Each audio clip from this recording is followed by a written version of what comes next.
Profit or loss prior to incorporation এই চ্যাপ্টারের যে সমস্ত কনসেপ্টসগুলো ছিল সেগুলো আমরা বুঝে নিয়েছিলাম এবং আমরা পরে গিয়ে কিছু হোমওয়ার্কস দিয়েছিলাম, সেই হোমওয়ার্কসগুলো আজকে আমরা কমপ্লিট করব বুঝে বুঝে, ঠিক আছে? তো ফার্স্ট যে হোমওয়ার্কসটা ছিল সেটা হচ্ছে ইলাস্ট্রেশনস 1। সেই ইলাস্ট্রেশনস 1-এ দেখি কি আছে। G limited was incorporated on 1st August 1996। তার মানে বার্থ সার্টিফিকেট কবে পায়? 1st অগস্ট 1996, ঠিক আছে? এই দিনকে এক্সিস্টেন্সটা ক্রিয়েট হয়। It took over the business of messrs S and S with effect from 1st April 1996। মনে করে দেখ, এক্সাম্পল অনুযায়ী সুপ্তিক নীলের বিজনেসটাকে টেক ওভার করেছিল, সেটা টেক ওভার করেছিল 1st এপ্রিল, কোনো একখানা ইয়ার ছিল। পরবর্তীকালে তারপরে যে প্রসেসিংটা হচ্ছিল সেটা হচ্ছে ইনকর্পোরেট করার। যখন ইনকর্পোরেট করার হচ্ছিল তারপর 3 মাস 4 মাস বাদে কিন্তু ইনকর্পোরেশন সার্টিফিকেটটা পেয়েছিল, অর্থাৎ সুপ্তিকের নামে পুরো বিজনেসটা ট্রান্সফার হয়েছিল।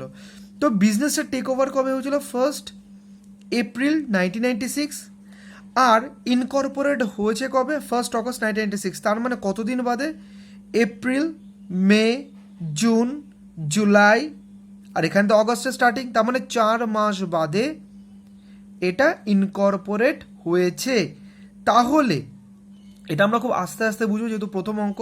তাহলে আমরা দেখতেই পাচ্ছি যে এটা যদি একটা অ্যাকাউন্টিং ইয়ার হয় যেটা 1st এপ্রিল 1996-এ স্টার্ট হচ্ছে এবং যেটা শেষ হচ্ছে 31st মার্চ 1997-এ, আর এইটাই হচ্ছে ডেট অফ অ্যাকুইজিশন, এইটা হচ্ছে ডেট অফ অ্যাকুইজিশন, অর্থাৎ বিজনেসটাকে যেদিন কেনা হয়েছে। আর এই জায়গাটা আমি ধরতে পারি date of incorporation, date of incorporation, ঠিক আছে? তো তাহলে এই ডেটটার উপর বেস করেই আমরা ডিটারমাইন করব যে প্রিতে কত পিরিয়ড রয়েছে, পোস্টতে কত পিরিয়ড রয়েছে। তাহলে প্রিতে কত? এপ্রিল থেকে জুলাই পর্যন্ত, তাহলে April May June July 4 months, আর এখানে তাহলে অটোমেটিক্যালি আসছে 8 মান্থস, ঠিক আছে? বোঝা গেল? আচ্ছা, এইবার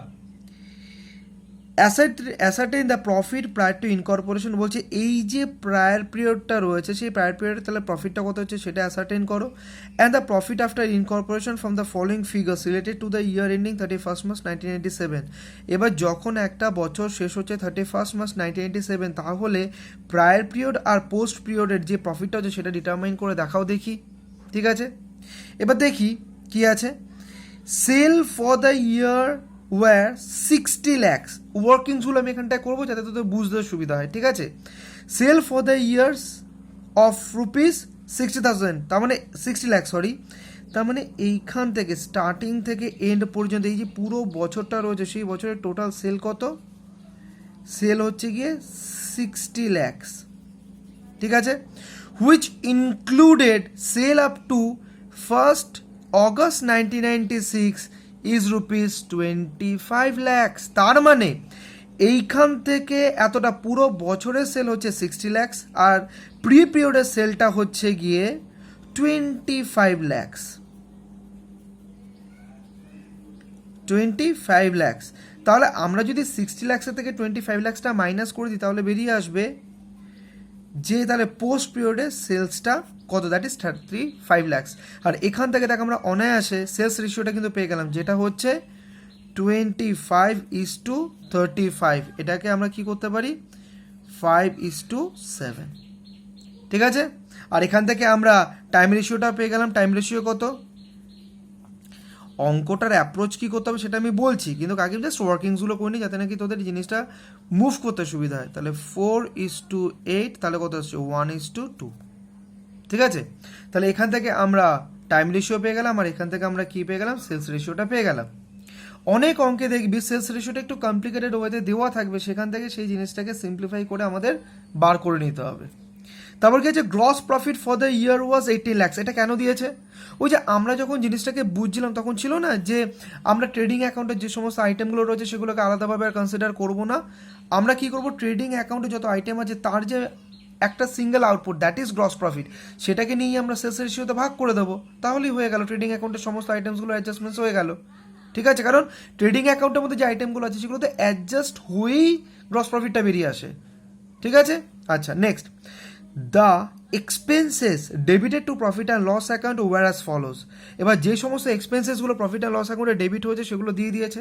আমরা জানি যে এগুলোকে কী করতে হবে, বিভিন্ন রেশিও অনুযায়ী সেই জিনিসগুলোকে হয় পুরোটাই প্রিতে, নয় পুরোটাই পোস্টে, নয়তো সেলস রেশিওতে প্রি পোস্টে, নয়তো টাইমস রেশিওতে প্রি পোস্টে, অথবা যেটা ইন্টারেস্ট অন পারচেস কনসিডারেশন সেটা তার নিজস্ব একখানা রেশিওতে প্রি পোস্টে ভাগ হয়ে যাবে।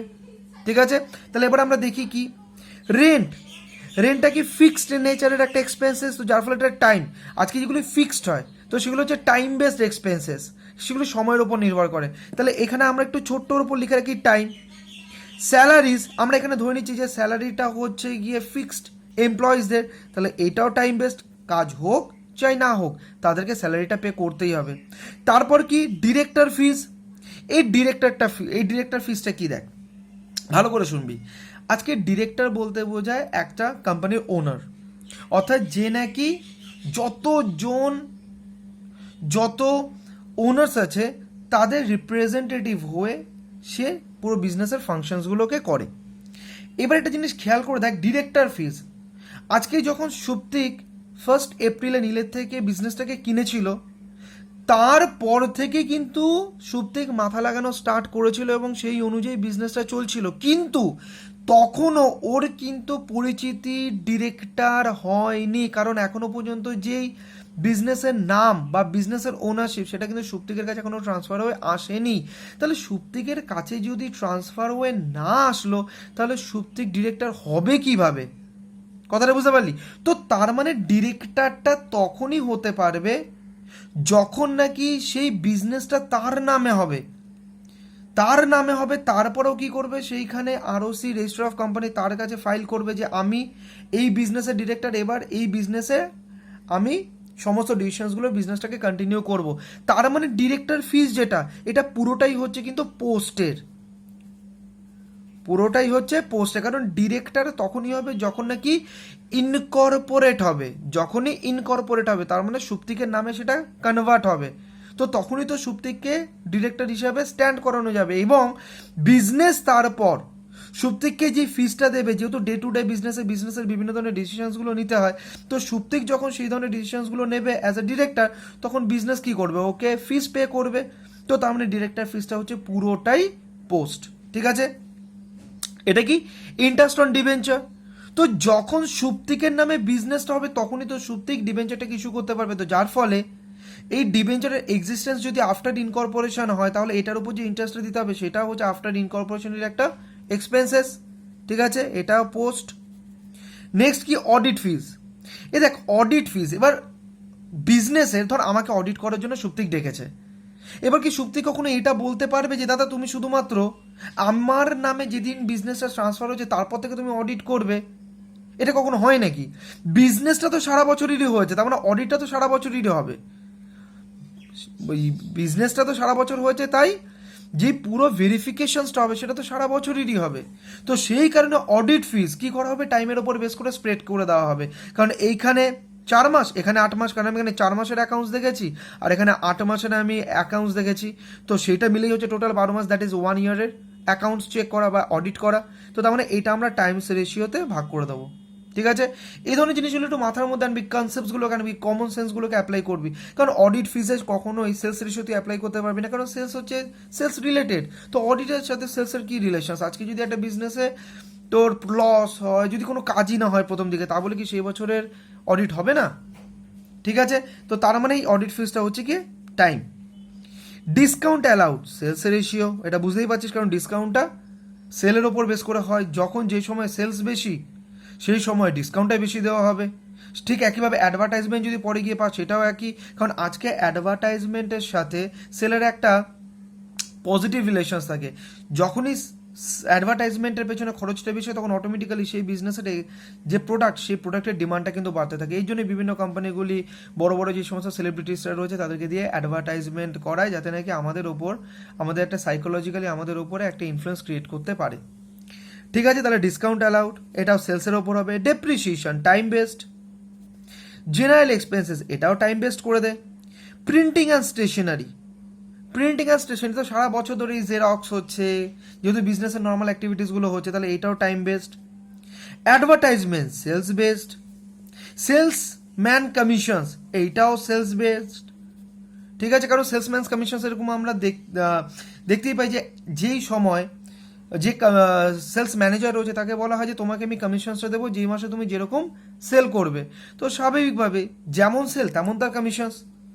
আর এখানে সারা বছরের অ্যামাউন্টটা বলে দিয়েছে যেটা হচ্ছে গিয়ে 60,000। তাহলে যেমন সেলস হবে বেশি কম সেটার ওপর বেস করে, সেই রেশিওর ওপর বেস করে এই সেলস কমিশনসটাকে ডিস্ট্রিবিউট করে দিতে হবে প্রি পোস্টের মধ্যে, ঠিক আছে। তারপর ইন্টারেস্ট টু ভেন্ডার।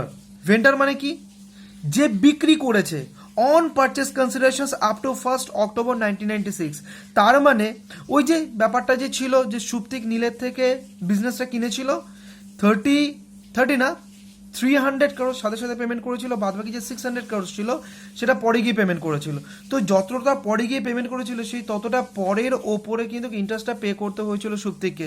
তো এখানেও ব্যাপারটা হচ্ছে যে পারচেস কনসিডারেশন সেটা পে হচ্ছে কবে, সেটা পে হচ্ছে 1 অক্টোবর 1996। তাহলে এইখানে যেদিন ও বিজনেসটা কিনেছিল 1 এপ্রিল 1996 আর যেদিন ও পেমেন্ট করেছিল, তো এইখানে যে সময়টা রয়েছে সেই সময়ের জন্য ইন্টারেস্টটা পে করতে হবে, আর সেই ইন্টারেস্টটা কত পে হয়েছে 30,000, ঠিক আছে। তাহলে এই যে সময় that is 1 April to 1 October কতদিন হয়, 1 এপ্রিল টু 1 অক্টোবর 96, তার মানে সেপ্টেম্বর পর্যন্ত, তাই তো, তার মানে April May June July August September, that is 6 months. তো তার মানে 6 মান্থসের ইন্টারেস্টটা পে করা হয়েছে, এটা হচ্ছে গিয়ে 30,000। তাহলে এবারে 6 মান্থসের মধ্যে কতটা প্রি পোস্ট করে সেটা আমরা দেখে নেবো, তারপর সেরকমভাবে আমরা সেটাকে ভাগ করে দেবো, ঠিক আছে। এর একটা নিজস্ব আলাদা রেশিও বেরিয়ে আসবে।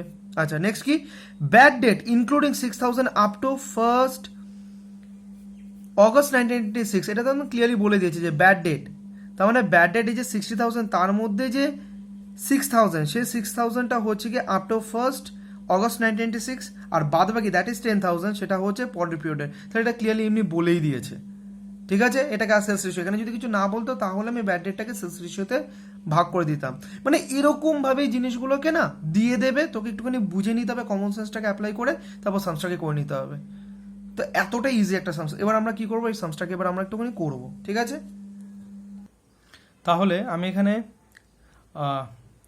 আমরা অ্যাকাউন্টটা ওপেন করে নিলাম। প্রথমে লিখলাম কার বুকস, এখানে সুপ্তিক আসবে অর্থাৎ জি লিমিটেড যে পারচেস করলো, কারণ এটা আমরা তৈরি করছি একদম ইয়ার এন্ডে, দ্যাট ইজ 31 মার্চ 1997-এ। তো লিখলাম in the books of G limited profit and loss account for the year এন্ডে 31 মার্চ 1997, ঠিক আছে। কারণ আমাদের ইয়ারটা যেটা ছিল একটা বার এখানে লিখে দিই 1/4/96 টু 31 মার্চ 97, ঠিক আছে। তো আমরা লাস্টে গিয়েই এই অ্যাকাউন্টটা তৈরি করবো, প্রফিট অ্যান্ড লস অ্যাকাউন্টটা আরেকবার কিসের জন্য, যে সমস্ত আইটেমসগুলো আছে সেগুলো প্রি আর পোস্টের মধ্যে ভাগ করার জন্য। তার মানে এই যে সিস্টেমটা সেই সিস্টেমটা একদমই ইজি, কারণ এখানে একটা প্রফিট অ্যান্ড লস অ্যাকাউন্ট আমাদেরকে ওপেন করতে হয়, আর যেগুলো রয়েছে ওইখানে প্রফিট অ্যান্ড লস অ্যাকাউন্ট সেইগুলোকে তুলে তুলে তার বেসিস অনুযায়ী প্রি আর পোস্টের মধ্যে ভাগ করে দেবো। তাই কলামটা গেলো debit credit, particulars pre amount rupees, post amount rupees, particulars pre amount rupees, post amount rupees. এবার একটা একটা করে আমরা করতে থাকবো। প্রথমে আমরা কি করব, এখানটায় আমরা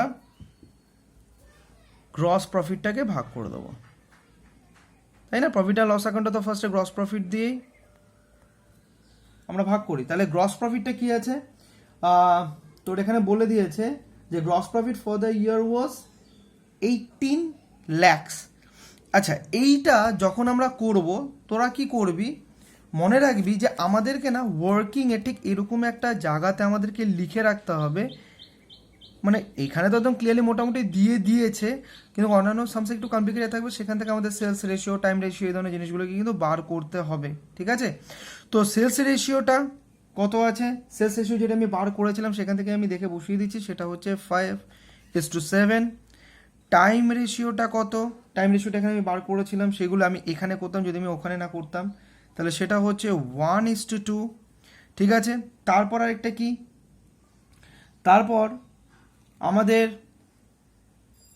গ্রস প্রফিট, তো তাহলে ঠিক আছে একটা কাজ করি। আচ্ছা, আরেকটা জিনিস যেটা মাথায় রাখবি যে মানে এটা আমি প্রথম যেই অঙ্কটা অ্যাপ্রোচটা এই ধরনের অঙ্কগুলিতে এরকম হয়, প্রথমে এরকম একটা দাগ কাটবি, যেরকম আমি এখানে বুঝিয়েছিলাম না, এই যে এই জিনিসটা, এই ব্যাপারটা, এই দাগটা কেটে কিন্তু পুরো অঙ্কটাকে কন্ট্রোল করার চেষ্টা করবি, নয়তো কিন্তু পরবর্তীকালে খুব অসুবিধা হবে। তাহলে 1/4/96 পারচেস করেছিস, 1/8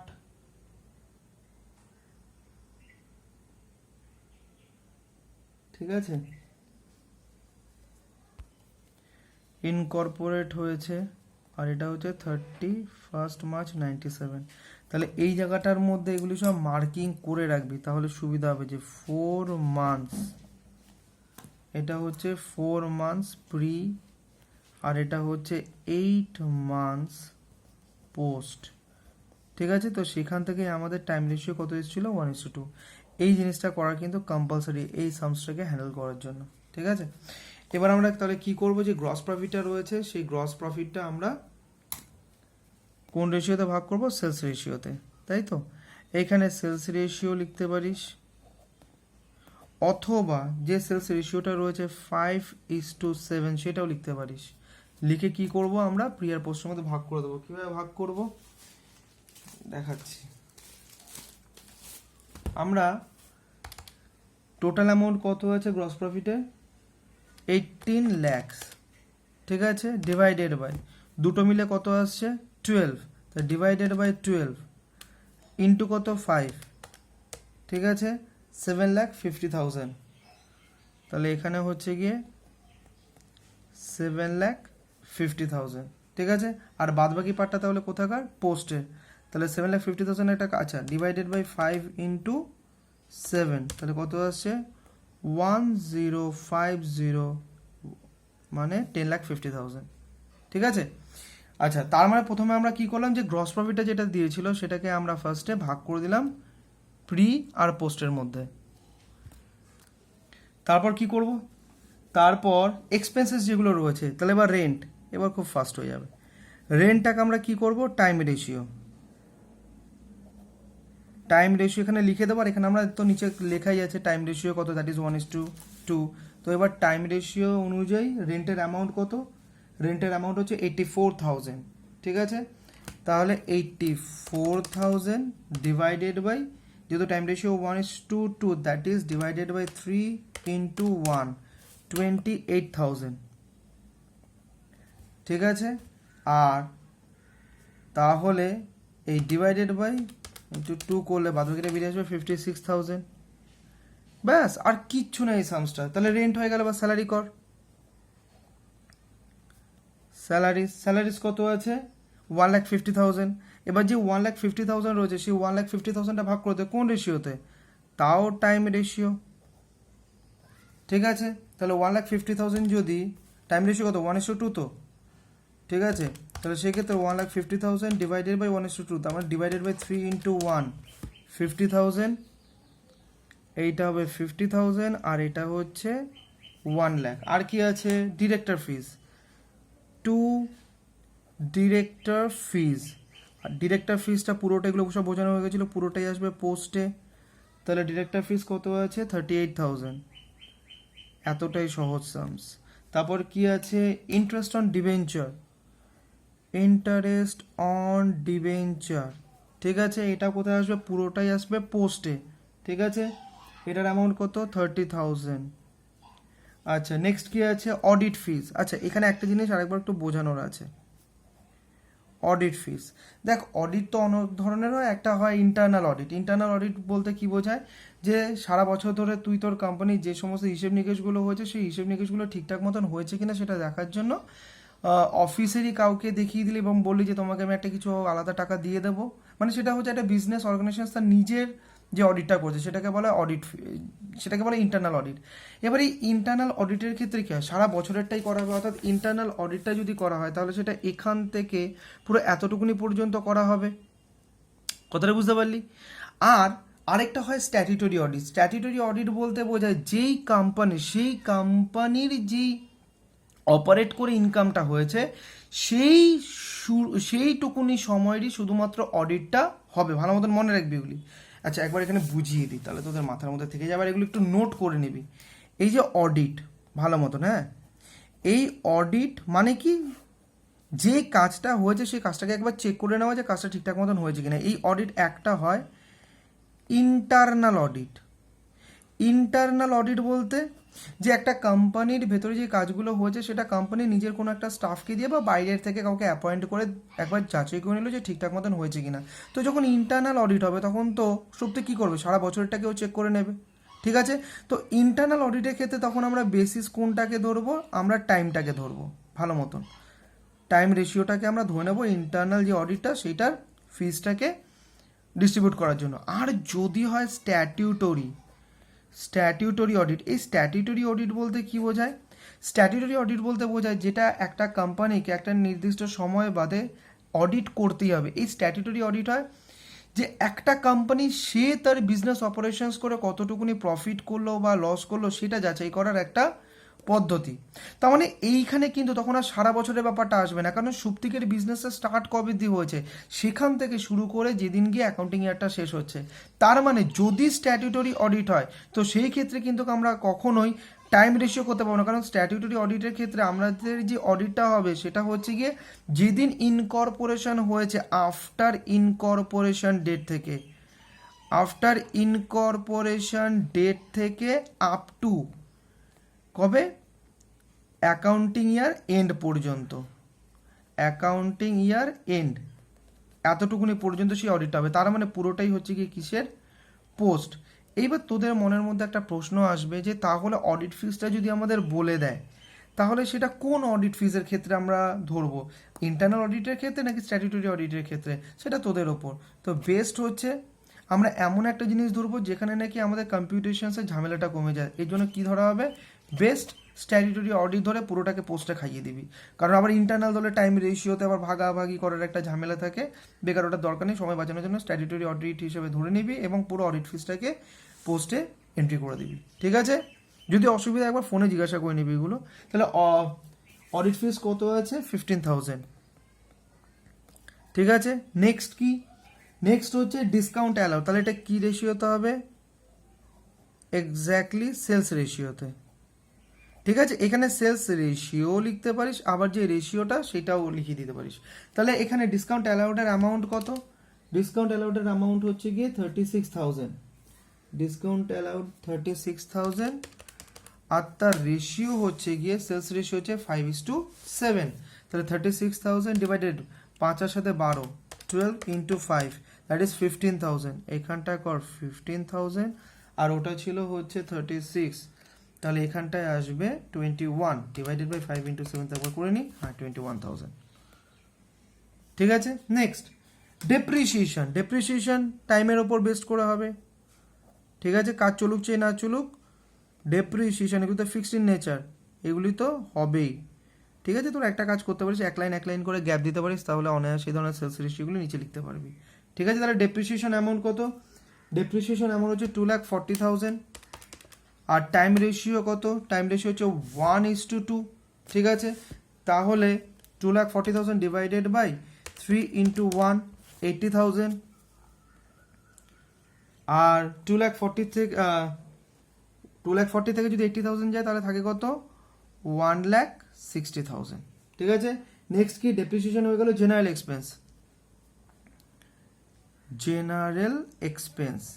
তো এইটা আমরা কি করব, সেই টাইম রেশিওতেই, ঠিক আছে। তাহলে কত আছে এখানে অ্যামাউন্টটা, জেনারেল এক্সপেন্স হচ্ছে গিয়ে 48,000, তাহলে 48,000 ডিভাইডেড বাই 3 ইন্টু 1, 16,000, ঠিক আছে। তাহলে 36 থেকে যদি 16 যায় তাহলে পড়ে থাকবে কত, 20,000, ঠিক আছে।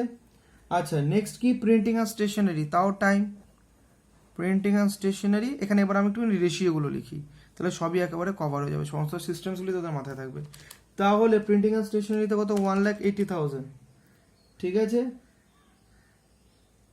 মনে একটু, আচ্ছা এখানে দেখ একখানা না ওপর নিচ হয়ে গেছে, অর্থাৎ এই সাইডে দেখছিলাম তো জেনারেল এক্সপেন্স ছিল তোর 48,000, আমি ভুল করে 30,000 করে দিয়েছি, আর এই যে 36,000 ছিল সেটা হচ্ছে প্রিন্টিং অ্যান্ড স্টেশনারি। তো একটা কাজ করি, এটা তো জাস্ট আমাদের শেখার জন্য, প্রিন্টিং অ্যান্ড স্টেশনারিটা আমি করে দিচ্ছি 48,000, ঠিক আছে? তাহলে 48,000 আমরা 1:2 ভাগ করবো, 48,000 ডিভাইডেড বাই 3 ইন্টু 1, তাহলে 16,000।